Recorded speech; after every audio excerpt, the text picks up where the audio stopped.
assim logo, pela manhã. E se calhar num avião, todos. Aquelas imagens da semana passada impressionantes. Aquele voo, Londres-Singapura, Ah, é a verdade. turbulência, morreu uma pessoa e muitos feridos. Ponham o cinto. Ponham-se aí no carro, Eu não onde estão sei se agora. aqueles cintos dos aviões nunca me inspiraram muita confiança. Aquilo. Pelo menos meio corpo fica protegido. Exatamente. Outra. Também, pois há umas cadeiras já a tratar desses assuntos. Dá-nos Dá-nos trilha. Dá-me mais trilha. Dai-nos trilha, senhor. Dá-me mais trilha. Vamos lá a isso. Neste dia. Ai, que trilha tão bonita. Ui, bucolismo, veja um pasto ao fundo. Muito. A sério? Tão bem, Oh, vês tão uau. bem. Porque neste dia, em 1963, o ano que mataram o Kenny O Kenny. Rogers. Não, o presidente Kenny. Que horror. Digo o Kenny Rogers. Dramático. Já Esse morreu o episódio é Kenny incrível. Rogers? Por acaso acho que Já morreu. Não há muito tempo. O Willie Nelson é que não, eu confundo sempre. Não, o Willie Nelson tem 91 anos e anda em tour aos 91 Tens anos. visto lá quando vais a Nashville? Não, já vi anúncios. O gajo dá entrevistas de vez em quando. É incrível. Belíssimo, Willie Nelson. Assim vale a pena. Não é dele que falamos, mas quem morria de facto neste dia em 1963, e morria em Lisboa. E morreu aos 77 anos. Tá bom. Falamos do escritor português Aquilino Ribeiro. Eu adoro. Aquilino Ribeiro. Sim, ele falava. Se calhar há uma pessoa chamada Lino Ribeiro que, quando ligava às pessoas, diziam Aquilino Ribeiro. Uau! Aquilino Gomes Ribeiro nasceu em 1885 em Tabosa de Carregal, hoje simplesmente Carregal, em Sernancelho e Viseu. Isto ninguém merece. Estou a dizer por ordem. Sei. Lugar, freguesia de Carregal. Conheço muito bem Sernancelho. Sernancelho. Conheço muito bem Sernancelho. Distrito de Viseu. Eu acho que ninguém merece. Eu não sei, isto deve ter. Mas foi morrer melhor, foi morrer em Lisboa. Vazou, fez 300 e tal quilómetros. Mas isto, se calhar, é a expiação de algum pecado que ele trazia. Claro. E por acaso, talvez fosse mesmo, eu não acredito nessas coisas, mas sabemos que os caminhos do Senhor são insondáveis. Porque ele era filho de Joaquim Francisco Ribeiro, que era nada mais, nada menos do que o padre do Carregal. Eu não sou de levar Escandaleira! Seu padre, o que é que aconteceu? E a mãe chamava-se Mariana do Rosário. Agora, não pensem que foi um one night stand. O padre e a Mariana do Rosário bêbados na Day After, uma mítica restaurante. Exatamente, a discoteca de Viseu, exatamente, com 17 pisos. Exatamente. 2 pistas de kart, uma para lá, outra para cá. Foi uma coisa mesmo séria, porque o nosso padre e a Mariana do Rosário, além do Aquilino, tiveram mais uns quantos filhos. Já agora, uma gracinha, o que é que significa este nome, Aquilino? Porque nós às vezes ouvimos-lo como adjetivo, alguém tem o nariz aquilino, não é? Significa simplesmente de águia, ou como uma águia. Aquilino, é isso que significa. Uau. Como uma águia. Como Como uma águia, depois numa estação de serviço e despacho. Não, e aí no cachecol do Benfica, como uma águia. Como uma águia. Nelly Furtado. Exatamente. RIP. Já lá está? Não, Carreira. Por acaso ela teve fim de semana passado no Porto. É verdade. Bem, sim, então. Sim. Ainda está só na fase do velório. Então. Agora, vamos lá seguir adiante. Cresceu assim o nosso Aquilino, e já dizia aqui muito bem o Tiago, no meio do campo. Aí o bucolismo desta Não, música. ias dizer Sernancelho com. Sim, Sim. Porque ele não nasceu Arranha-céus, mesmo não é? no distrito financeiro De Viseu. De Viseu. Sim. Nasceu já um bocadinho mais ao lado. É verdade. Agora, quem conhece a obra do Aquilino sabe como isso é um ponto fundamental da vida no campo, toda esta história. Quem não conhece a obra também fica já agora a saber que o saber também não ocupa lugar. Não ocupa lugar. A mãe queria que o nosso pequenito seguisse as pegadas do pai e que fosse trabalhar para a mesma firma. Cristo.pt. Cristo.pt. E por isso ele mandaram-no para o seminário de Beja, que tinha fama, pelo que eu consegui apurar, de ser aquele para onde já mandavam os casos mais difíceis. Pois. If you know what I mean. Coitadinho. Mais difíceis de cima. Mas da sua circunstância de ser filho de uma coisa assim. Não, de temperamento. Era torto. Era levado da breca. Era muito levado. O Aquilino Ribeiro era muito levado da breca. Escrevam isto a algures. Só que, claro, o nosso Aquilino chegou lá, armou um banzé do caraças, acaba por ser expulso por, entre aspas, isto foi o motivo que deram, falta de vocação. Fecha aspas. Agora, o percurso académico vai levá-lo a estudar filosofia e depois, na primeira década do século XX, anos 10, vamos encontrá-lo já em Lisboa, completamente rendido à causa republicana. E era um ferocíssimo crítico daquilo que ele via como a decadência da família real. No caso, lembro, era o rei Dom Carlos. Agora, isto já por escrito, já punha assim livrinhos, muito no início, os primeiros livros dele mesmo, a dizer assim: ai, o rei, xiça! Foi também sim um jovem. Andamos a encher o cu a glosa. Claro, aquelas aí, grafitava e a gente isso. a pagar. Sim. Já na altura era assim essa Ele frase. era um homem Na fatura da luz. Pagavam a monarquia. A taxa da monarquia.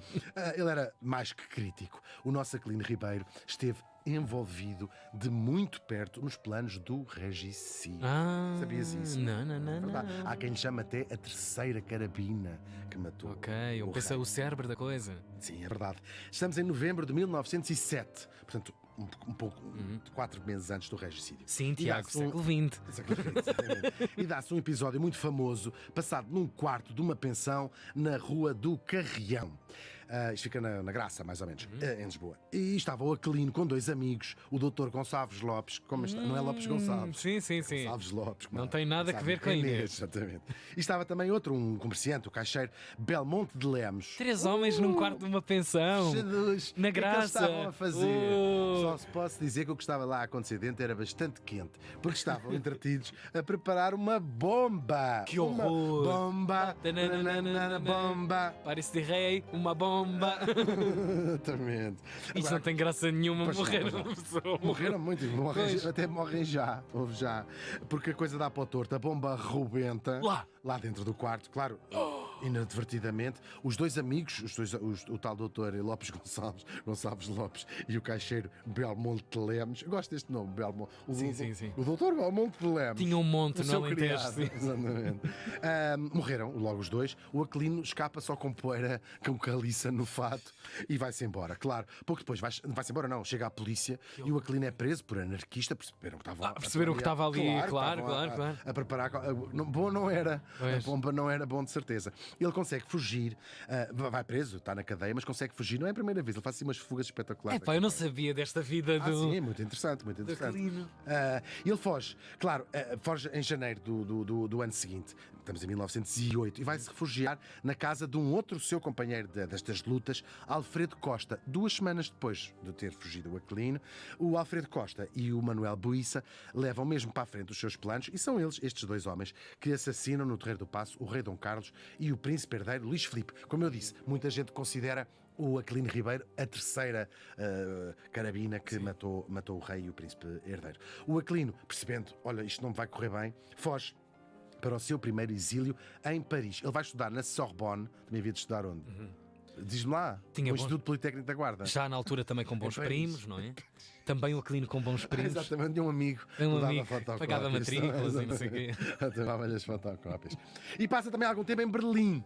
Aliás, só vai voltar. Aquilino com a cabeça toda Sim, virada. claro que isto muda bastante a cabeça de uma pessoa, Óbvio, parecendo que não. Sim. Sernancelho para Berlim não são assim tantas diferenças. Claro, na altura as coisas eram mais ou menos equivalentes, mas ainda assim conhecia pelo menos mais pessoas, porque moravam mais pessoas em Berlim do que em Sernancelho. Ele só vai voltar em 1914, portanto passa 6 anos fora, já com a República completamente instalada. Parece que ele faz uma brevíssima visita logo a seguir ao 5 de outubro, nem que seja para ir para o Marquês. Olé, olé, olé. Também fiz parte disto. A República É que é. E quem não é republicano não é da malta. E quem não salta não é republicano. E se querem ser republicanos até ao fim, é preciso beber esta garrafa. É tão grave, é tão grave.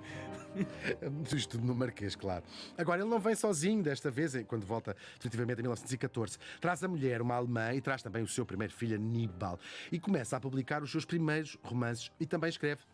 Por esta altura, estamos no início do século XX, anos 20, vá, no livros infantis. Quem é que nunca leu o Romance da Raposa? Pelo menos no meu tempo, todas as crianças liam o Romance da Raposa. E entra também para os quadros da Biblioteca Nacional, porque a Biblioteca Nacional tem muitos livros, mas também tem quadros. Nem que seja aqueles quadros a dizer como é que has de fugir dali, só vai um incêndio. Claro. E colabora também com a revista Seara Nova, que temos trazido aqui bastante vezes. Frequentemente, algumas ligações aqui. É verdade, essa é verdade. revista. Sim. Mexe tudo o que for a intelectualidade portuguesa, passou por lá. Agora, ele continua bastante envolvido na política e logo a abrir a oposição a quê? À ditadura militar. Há um golpe que instala uma ditadura militar em 1926, que há depois de dar lugar ao Estado Novo. Claro, ele fica perseguido e vai fugir de novo para Paris, que é o seu segundo exílio. Isto deve ter sido uma desilusão tão grande, de homens com esperança tão vocacionada para mas um também novo... não desistiram, que é uma coisa muito incrível. Isto é um segundo round, no fundo. É um segundo, bem, quase um terceiro, Terceiro, né? na Começa verdade. com o regicídio Sim. e tudo mais, claro. Ele volta clandestinamente a Portugal para fazer parte de uma revolta contra a ditadura militar, ainda não o Estado Novo, uma revolta. Acaba por ser preso, desta vez preso em Viseu. Foge também desta vez mais epicamente. As Portanto, pessoas... 2 vezes preso em Viseu. Quando nasceu e agora.